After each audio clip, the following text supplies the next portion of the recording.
এবার ছবি দেখাবো আইআইটি খড়গপুরের আবারও রহস্য মৃত্যু ছাত্রের। গত 3 দিন আগে রীতিমতো কিন্তু ছাত্রের মৃত্যু হয়েছিল, ঝুলন্ততে উদ্ধার হয়েছিল, আর সেই দিন কেটে না যেতেই আবারও আইআইটি খড়গপুরে নেহরু হলে ছাত্রের রহস্য মৃত্যু।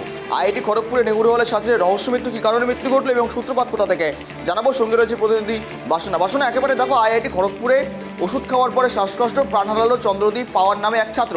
আবারও খড়গপুরে আইআইটিতে রীতিমতো কিন্তু রহস্য মৃত্যু ছাত্রের।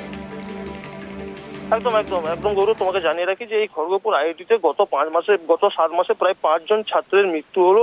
যা ঘিরে কিন্তু চাঞ্চল্য তৈরি হচ্ছে খড়গপুর আইআইটির মধ্যে।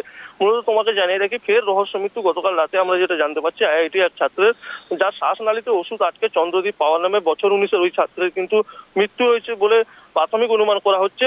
সোমবার খড়গপুরে আইআইটি যে নেহরু হল রয়েছে সেই 408 নম্বর ঘরের ওই রুম থেকে কিন্তু ওই ছাত্রের মৃতদেহ উদ্ধার করা হয়েছে, যা নিয়ে কার্যত চাঞ্চল্য ছড়িয়েছে। গৌরব, বেশ, ধন্যবাদ বাসনার সঙ্গে থাকার জন্য।